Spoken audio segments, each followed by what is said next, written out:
अब ये जेई ये हफनिया ये जेई है या एसीए है या सचिव है आपके विभाग का, समझ नहीं आता है कि आप लोग उस पर कोई कार्रवाई नहीं कर पाते हैं। इसका नोटिस नहीं, इस पर मैं कार्रवाई चाहता हूं इस पर कि उसकी लापरवाही, वो क्यों नहीं आया। वो जेई ऑफिस के लिए क्या फील्ड में नहीं आना है उनको? सरकार के लाखों की संपत्ति नदी में विलीन हो जाएगी, उसको खुलवाएगा नहीं मिस्त्री को लेकर के? जरा दिखवाइए भाई इस मामले को, दिखवाइए कार्रवाई करके हमको बताइए इस मामले में कि क्या कर रहे हैं उस पर आप।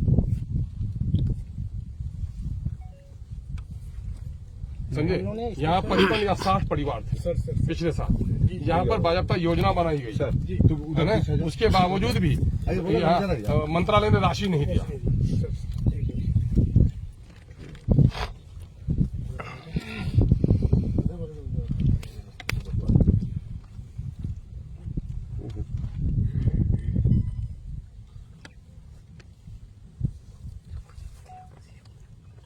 सर देखिए, ये बैरबन्ना गांव है, मल्हा बैरबन्ना कहलाया जाता है ये, और ये हफनिया पंचायत का हिस्सा है जो अमोर प्रखंड में आता है। यहाँ पर जिस जगह पे हम लोग अभी खड़े हैं, 2-4 झोपड़ियां इधर बची हुई हैं, आप देख लीजिए उसको। और बाकी मामला जो है, यहाँ पर 65-70 परिवार था। पिछले साल कुछ लोग ये घर कटे थे, चीफ इंजीनियर तो नहीं, हाँ चीफ इंजीनियर तक को खबर दी गई, और यहाँ पर खुद एग्जीक्यूटिव और सुप्रिंटेंडेंट इंजीनियर मेरे साथ आया, और उसके बाद योजनाएं बनाई गई।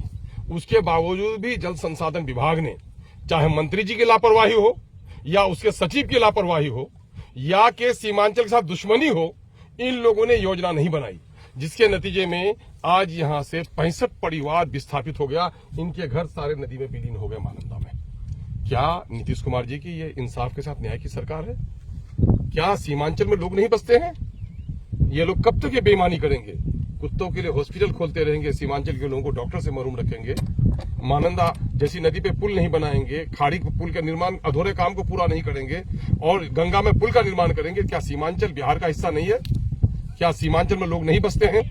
और ये सारा मामला मैं कहूंगा कि सरकार की दोहरी पॉलिसी का नतीजा है कि सीमांचल के इस कटाव पर सरकार तवज्जो नहीं दे रही है। आज 65 परिवार के विस्थापित होने से, बड़े बड़े दरख्त लगे हुए थे, बांस की झाड़ियां थी, सारी विलीन हो गई। जाकर के दर्जनों दरख्त अभी उधर लटके पड़े हैं, और आप जाकर के देख लीजिए उसको। इससे करोड़ों की क्षति हुई इस गांव की। 65 परिवार, और एक एक परिवार को 5-5 घर, पक्का का घर, कच्चा का घर, झोपड़ी, मवेशी का घर, चूल्हे का घर, इनका करोड़ों का नुकसान हुआ। कौन है इसका जिम्मेदार? क्या ऐसी सरकार पर क्या मुकदमा नहीं चलना चाहिए? क्या ऐसी सरकार का विरोध नहीं होना चाहिए? क्या हमारे साथ इंसाफ हो रहा है?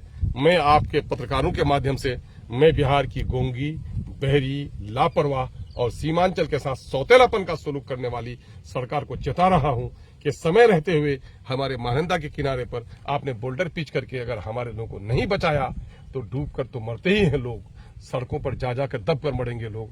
और फिर उस वक्त मत कहना कि हम लड़ाई लड़ रहे हैं। सीमांचल के विशेष पैकेज की लड़ाई हम लड़ रहे हैं। आप बिहार के विशेष राज्य के दर्जा के लिए चतुराई के साथ वोट लेने के लिए लड़ रहे हैं। हम वोट की लड़ाई नहीं लड़ रहे हैं। सच्चाई आपके सामने में है कि इस इलाके का क्या हाल है। आज जाति आधारित गणना की रिपोर्ट आई है, पिछले दिनों की रिपोर्ट है। पूरे बिहार में सबसे गरीब, सबसे पलायन करने वाले लोग, सबसे ज्यादा मजदूर, बाल मजदूर का इलाका यह अमोर वैसा है। 150 किलोमीटर बंगाल की तराई में जो बारिश होती है, सिलीगुड़ी से लेकर के सुपौल की सरहद तक, वो सारी नदियां आकर यहाँ विलीन होती हैं। इसके लिए एक बड़े प्रोग्राम की जरूरत है, एक बड़े मनसूबासाजी की जरूरत है, प्लानिंग की जरूरत है, लेकिन सरकार ऐसा कुछ नहीं कर रही है। ये दुख की घड़ी है हमारे लिए। और उस पर आप ये मैं बता देता हूं कि माननीय मुख्यमंत्री जी कहते हैं आपदा पीड़ितों का सबसे पहला अधिकार राजकोष पर। ये 65 परिवार अभी सड़क के किनारे है, चलिए मैं दिखाता हूं, और आज तक उनके खान पान की व्यवस्था नहीं हो सकी। क्या है ये लापरवाही, है ना? कहाँ है आपदा नियमावली? कहाँ है आपदा के अनुरूप इन लोगों की खबर गिरी करने वाला कोई शख्स? आप बनाइए भाई, यहाँ पूरा गांव बसा हुआ, वो गांव का जो चेर वगैरह है। तो दोस्तों देख रहे हैं अब ये माननीय विधायक जनाब अख्तरुल ईमान साहब क्या क्या कह रहे थे। महानंदा नदी के किनारे पर मौजूद हो, और यहाँ पर एक बड़ी आबादी थी, बस्ती थी, लेकिन पूरी बस्ती जो है नदी में समा गई है।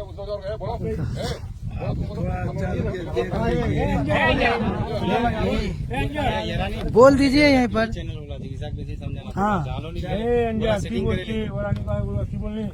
खाली चल के थोड़ा देख लीजिए ना सर। बोल लीजिए, वहाँ देख तो लिया, घर देखने आप कहाँ से आए, कहाँ से आए और कहाँ देखने आए और कहाँ नहीं देखे आप। जहाँ क्षति हुआ हमारा करोड़ों का वहाँ आप नहीं पहुँचे, उसके बाद से आप चल रहे हैं।